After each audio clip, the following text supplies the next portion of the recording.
प्रिय विद्यार्थियों, स्वागत है आपका मैथ्स के गुरुजी यूट्यूब चैनल में।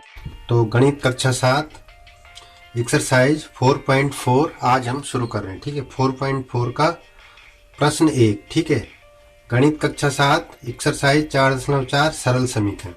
प्रश्न नंबर 1 हम आज की वीडियो में आपको यहाँ पे कैसे करना है आपको बताने जा रहे हैं। ठीक है, तो आइए वीडियो को ध्यान से देखिए। प्रश्न 1 है, निम्नलिखित स्थितियों के लिए समीकरण बनाइए और फिर उन्हें हल करके अज्ञात संख्याएं ज्ञात कीजिए। ठीक है, नंबर ए है, एक संख्या के 8 गुने में 4 जोड़िए, आपको 60 प्राप्त होगा। आपने पहले एक्सरसाइज में देखा होगा, हमें ऐसे ही स्टेटमेंट, ऐसे कथन आते थे और हम समीकरण बनाते थे। ठीक है, तो वही है ये। इस कथन से हमें समीकरण बनानी है और फिर उसे हल करना है। तो आइए कैसे करना है देखिए। हल कैसे करना है, कैसे इसकी समीकरण बनानी। एक संख्या के 8 गुने में एक संख्या, अब देखो कौन सी है। मान लेते हैं, माना वह संख्या क्या है, x है। माना वो संख्या x है, हमें पता नहीं है, दे नहीं रखा इसमें। मानते हैं कि वो संख्या क्या है, x है। अब क्या करेंगे, एक संख्या, जो संख्या हमने मानी उसके 8 गुने में 4 जोड़िए। देखिए, इस संख्या के 8 गुने में अब क्या हो जाएगा, संख्या जब ये x है तो x का 8 गुना कितना हो जाएगा, 8x। ठीक है, में 4 जोड़िए, हमने 4 जोड़ दिया, आपको 60 प्राप्त होता है। तो कितना आया, 60। बन गई समीकरण। पहला स्टेप हमारा पूरा हो गया। एक संख्या के 8 गुने में 4 जोड़िए, आपको 60 प्राप्त होगा। तो हमने माना वह संख्या क्या है, x है। तो x का 8 गुना 8x में 4 जोड़िए, हमने 4 जोड़ दिया और आपको 60 प्राप्त होता है, मतलब बराबर 60। तो ये क्या हो गई, समीकरण। अब इस समीकरण को क्या करना है, हमें हल करना है।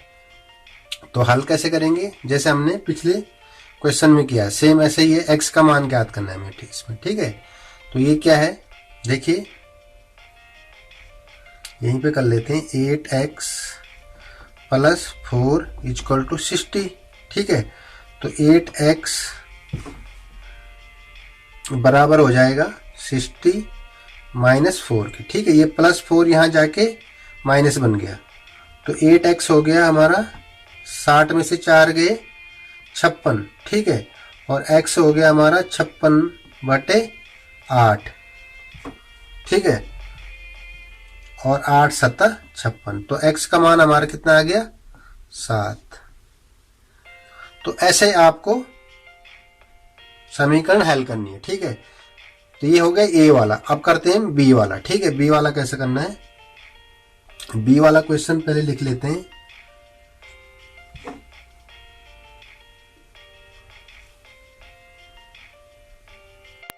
अब देखिए बी वाला कैसे करना है। बी एक संख्या का 1/5 घटा 4 संख्या 3 देता है। ठीक है, इसको हम पहले इस कथन को समीकरण बनाएंगे, फिर हम इसको हल करेंगे। ठीक है, तो माना, सबसे पहले मानते हैं, माना वह संख्या क्या है, y है। ठीक है, तो क्या हो जाएगा, एक संख्या का 1/5, मानी ये संख्या y है, इसका 1/5। ठीक है, घटा 4 मतलब -4, संख्या 3 देता है, मानी 3 के बराबर है। ठीक है, या इसको आप ऐसे भी लिख सकते हैं, y/5 ऋण 4 बराबर 3 के। ठीक है, y एक संख्या का 1/5, संख्या y है तो y का 1/5 कितना होगा, y/5 ऋण 4 संख्या 3 देती है। तो हमारी बन गई समीकरण। अब इस समीकरण को क्या करेंगे, हम हल करेंगे। ठीक है, तो देखिए y का मान निकालेंगे इसमें। ठीक है, तो 3 4 को हम इधर ले जाएंगे, y/5 बराबर 3 धन 4, ये ऋण का इधर चला गया। ठीक है, तो y/5 हो गया 7 के। अब देखिए y यहाँ पे आगे देखिए y बराबर ये किस y 5 किस में है, भाग में, तो यहाँ जाके गुणा में हो जाएगा, y बराबर 7 गुणा 5। ठीक है, तो y का मान कितना आ गया, 7 पंजे 35। इस तरह से आपको ये समीकरण सॉल्व करनी है। तो अब करेंगे हम इसका सी वाला पार्ट। ठीक है, सी वाला, यदि मैं किसी संख्या का 3/4 लेकर इसमें 3 जोड़ दूं तो मुझे 21 प्राप्त होते हैं। ठीक है, यदि मैं किसी संख्या का 3/4 लेकर इसमें 3 जोड़ दूं तो मुझे 21 प्राप्त होते हैं। तो सबसे पहले हम क्या करेंगे, कोई संख्या माना वह संख्या क्या है, m है। ठीक है, वह संख्या क्या है, m है, का 3/4 लेकर, अब इसमें क्या करेंगे, इस संख्या का 3/4, यदि माना हुआ संख्या m है तो इस m का 3/4 क्या हो जाएगा, m का 3/4, 3/4।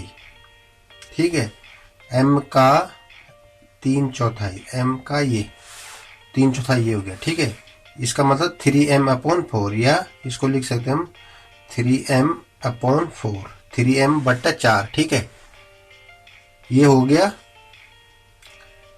संख्या का 3/4 लेकर इसमें 3 जोड़ दूं। अब इसमें क्या करना है, तो 3/4 क्या आ गया, 3m/4, इसमें 3 जोड़ दिया तो मुझे 21 प्राप्त होते, तो मुझे 21 प्राप्त होते। ये क्या आ गई हमारी समीकरण, इस कथन से ये समीकरण आ गई। ठीक है, अब हम इस समीकरण को हल करेंगे।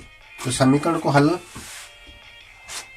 देखिए, तो 3m, इसमें m का मान हमें ज्ञात करना है। ठीक है, 3m/4, इस 3 को हम राइट साइड में ले जाएंगे। ठीक है, तो 21 ऋण 4, 21 ऋण 4 हो जाएगा। ठीक है, अब देखिए आगे इसको घटा दीजिए, 3m बराबर 21 में से 4 गए, कितना बचा, 17, तो यहां आ गया 17, और m बराबर 17/3, क्योंकि ये 3 है, गुणा में है, यहां जाके भाग में आ जाएगा। ठीक है, तो m का मान कितना आ गया, 17/3। ठीक है, तो इस तरह से आपको इस सी वाला करना है। अब देखिए यहाँ पे डी वाला है, डी वाले को कैसे करना है, जब मैंने किसी संख्या के दुगने में से 11 घटाए तो परिणाम प्राप्त हुआ। सबसे पहले माना वह संख्या कितनी है, x है, माना वह संख्या x है। ठीक है, तो जब मैंने किसी संख्या के दुगने में से, अब ये संख्या जब x है तो x का 2 गुना, x का 2 गुना कितना हो जाएगा, 2x, x का 2 गुना 2x। ठीक है, x में से 11 घटाया। अब देखिए 2x में से कितना घटाया, 11, तो परिणाम 15 प्राप्त, परिणाम का मतलब कितना आया, 15 आया। तो ये आपकी समीकरण बन गई।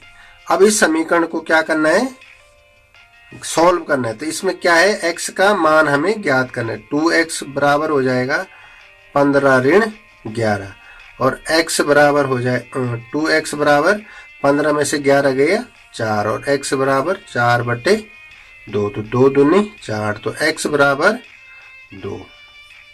तो ये x बराबर, यहाँ पे x का मान 2 आ गया डी वाले में, यहाँ पे सी में m का मान 17/3 आ गया। कट नहीं रहा है तो हम 17/3 ही लिखेंगे। ठीक है, तो इस तरह से ये प्रश्न 1 का सी और डी हमने यहाँ पे आपको बता दिया। अब करते हैं नेक्स्ट। अब आइए ई वाला करते हैं। ठीक है, ई में क्या है, मुन्ना ने 50 में से अपनी अभ्यास पुस्तिकाओं की संख्या के तिगुने को घटाया तो उसे 8 परिणाम प्राप्त होता है। ठीक है, मुन्ना ने 50 में से अपनी अभ्यास पुस्तिकाओं की संख्या के दुगने को घटाया तो उसे परिणाम। तो इसका हमें क्या करना है, पहले समीकरण बनानी है, फिर उस समीकरण को सॉल्व करना है। ठीक है, अब यहां पे सबसे पहले हल करेंगे। माना मुन्ना के अभ्यास पुस्तिकाओं की संख्या x है। ठीक है, कोई हमें पहले मानना पड़ेगा। ठीक है, कोई अचर राशि लेनी पड़ेगी। आप x ले सकते हैं, y ले सकते हैं, z ले सकते हैं, a b c कोई भी ले सकते हैं। ठीक है, तो माना मुन्ना की अभ्यास पुस्तिकाओं की संख्या क्या है, x है। अब देखिए मुन्ना ने 50 में से, अब यहाँ पे आइए 50 में से अपनी अभ्यास पुस्तिकाओं की संख्या के दुगने को घटाया। देखो अभ्यास पुस्तिकाओं की संख्या कितनी है, x है, तो अभ्यास पुस्तिकाओं के तिगुनी संख्या कितनी हो जाएगी, 3x। घटाया मतलब माइनस किया, क्या किया, 3x माइनस किया, तो उसे परिणाम 8 प्राप्त हो। तो कितना आया, 8। ये बन गई समीकरण। ठीक है, बस थोड़ा सा आपको दिमाग से देखना है। मुन्ना ने 50 में से अपनी अभ्यास पुस्तिकाओं की संख्या के तिगुने को, तो हमने माना कि मुन्ना की अभ्यास पुस्तिकाओं की संख्या कितनी है, x है, तो x का 3 गुना कितना हो जाएगा, 3x। ठीक है, x का 3 गुना 3x हो जाएगा, m का 3 गुना 3m हो जाएगा, या x का 2 गुना 2x हो जाएगा, x का 10 गुना 10x हो जाएगा, ऐसा।